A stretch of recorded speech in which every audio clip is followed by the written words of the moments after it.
Okay, kaibahan po ng state of lawless violence at martial law.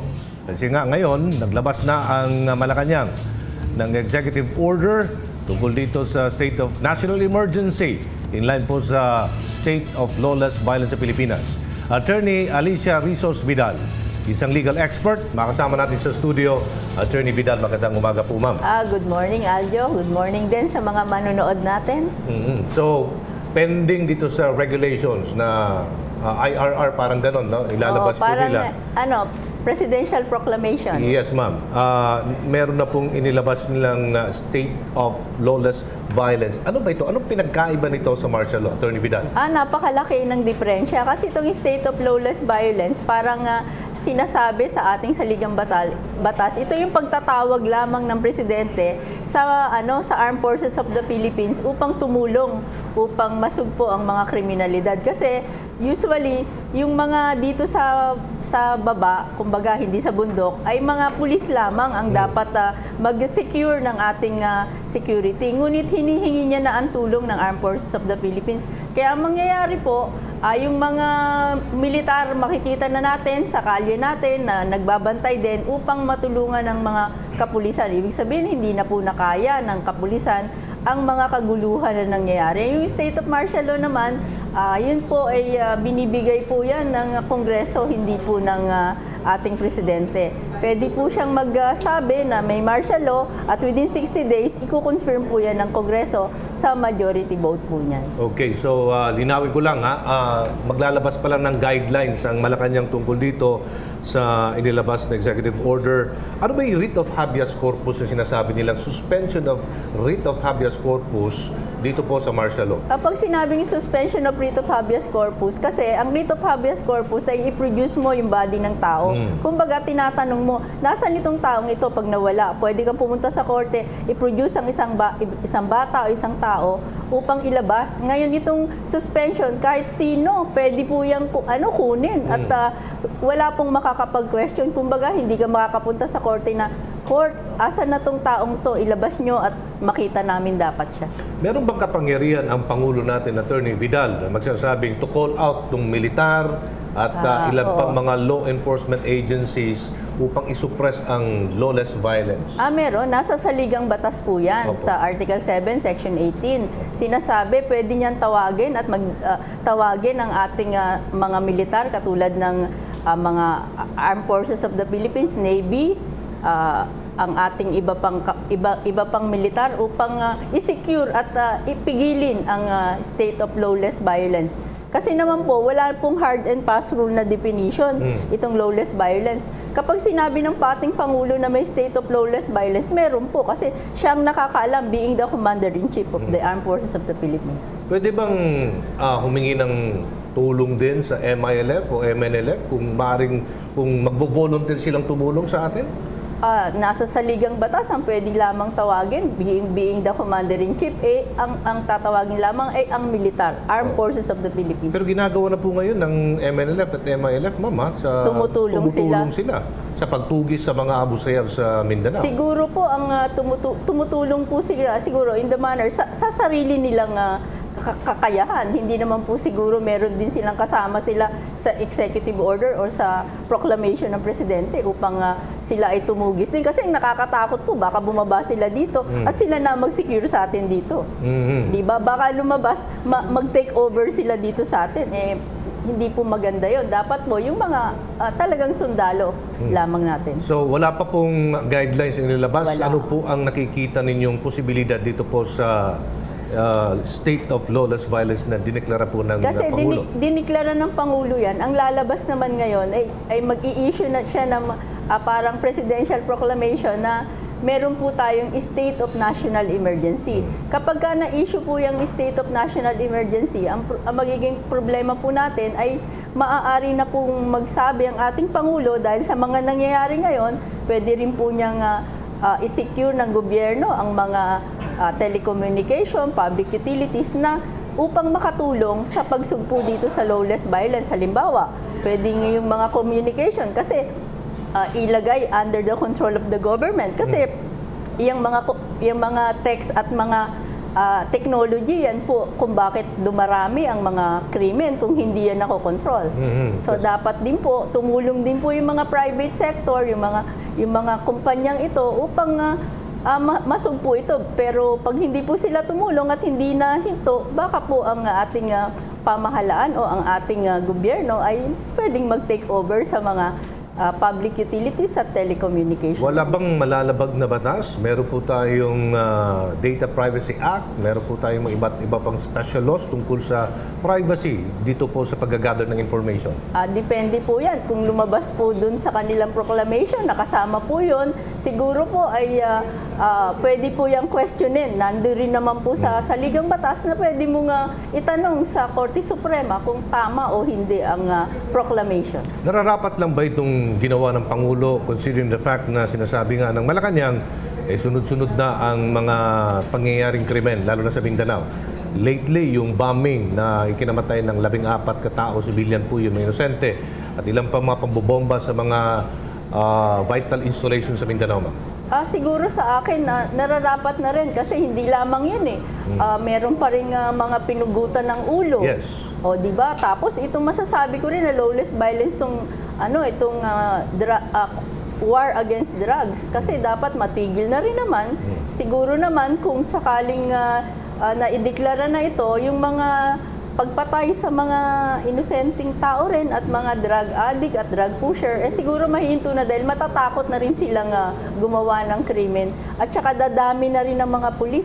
Kasi napapansin ko, Aljo, yung mga pulis, nakaupo lang sa, nagkukuyakoy lang sa mga, Dapat lumabas sa mga sila sa kalye. opisina. Of course, dapat lumabas kasi nung bata ako, bawat kanto namin may pulis. Kumbaga, patrol yan. Kumbaga, sa kanto mo meron. Di kung may naiwan dyan na bag, may pulis ka agad matatawag. Kung wala. Ngayon siguro, dadami ang mga militar sa kalye. Kung may maiwan na bag na mga kahinahinala, may matatawag agad tayo. Hindi. Kung wala kang nakita mo yung bag, asan ang pulis? Sumabog na. Okay. Tumungo po tayo sa iba pang mga tanong mula sa ating mga manonood, taong bayan sa Mang Tanong. Good morning, Pilipinas! At good morning din dyan sa studio. At ako po si Hanson, ang nag-iisang Mang Tanong. At nandito naman po ako sa labas upang manghalap ng mga katanungan mula sa mga taong bayan. At kasama po natin ngayon si Kuya Ronald Machinas po. Ayan, si Kuya Ronald, may tanong daw ta sa ating guest dyan sa studio. Ano ba yun, Kuya Ronald?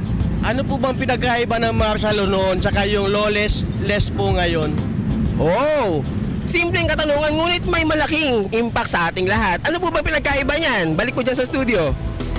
Okay, so yung tanong, Attorney Vidal. Nasagot na natin kanina yan, di ba? Malaki ang kaibahan kasi yung martial law sa ngayon kailangan po ng concurrence ng Kongreso. Hindi lang po basta sinabi ng Presidente na may martial law na. Kasi pag martial law, suspended na yung writ of habeas corpus, pwede pong manghuli, at magkulong ng kahit na sino na hindi na po maki-question sa korte yan. Itong state of lawless violence, kailangan pa po ng presidential proclamation at tinatawagan, kumbaga calling out lang po ng mga membro ng Armed Forces of the Philippines ang ating presidente bilang commander-in-chief, tinatawag niya ang mga militar na, hello, tumulong naman kayo sa kapulisan, bumaba kayo dyan sa mga barracks nyo, huwag kayong hihiga-higa lang, lumabas kayo rito at tumulong upang masugpo ang kriminalidad dito sa ating syudad.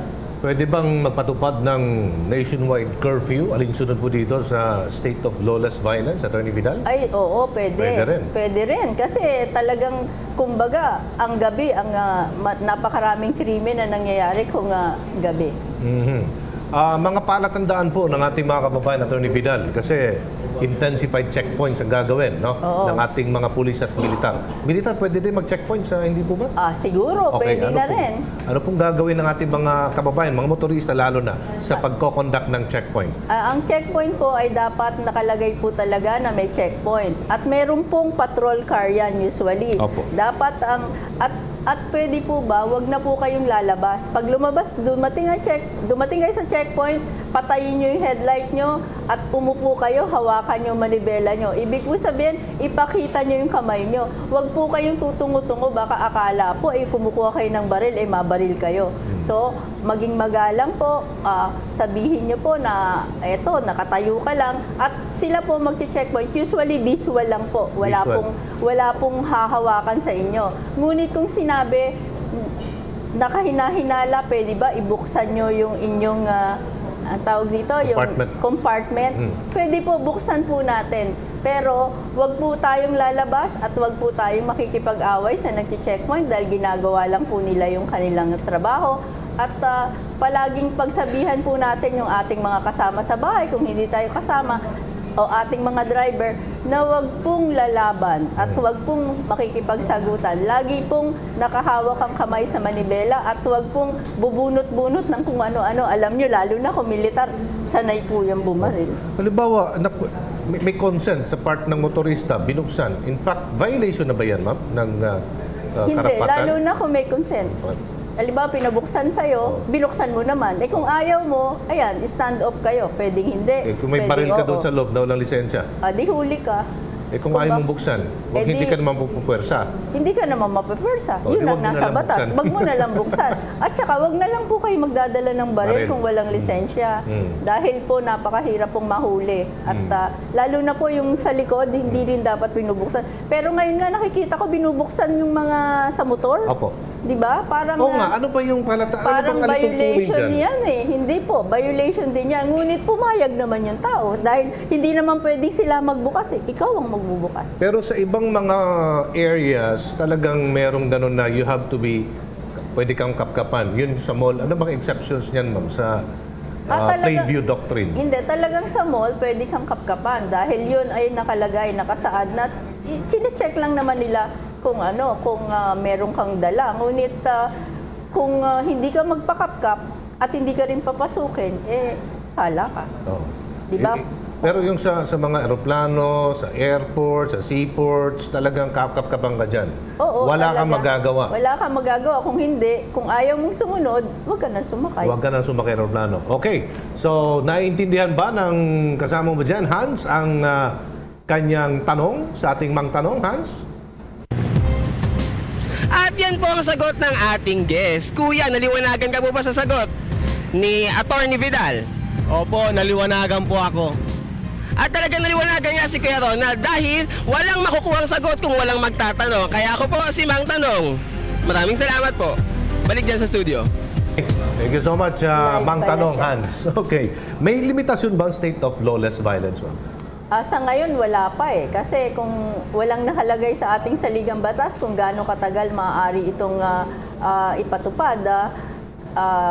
Pero kung martial law, meron 90 days. Tapos saka may concurrence ng Congress, majority na membro. Pero yung state of national emergency, siguro nasa presidente lamang ang magsasabi kung wala ng state of lawless violence. So, hindi pwedeng pakialaman ng Kongreso yan? Hindi. Outside ng kanilang jurisdiction. Oo, sa ngayon. Pero pwedeng pakialaman ng Korte Suprema. Ng Korte Suprema, pero dapat may petisyon o May kaya petition. mula Oo. sa mga taxpayers. apektado, oo. Tayo. Oo. Mag-file muna sa Korte Suprema Mag-file bago muna. sagutin. Oo. Okay. Thank you so much, Attorney Vidal, sa inyo pong napakagandang explanation tungkol po sa topic na ito, State of Lawless Violence. Attorney Alice Vidal, isang legal expert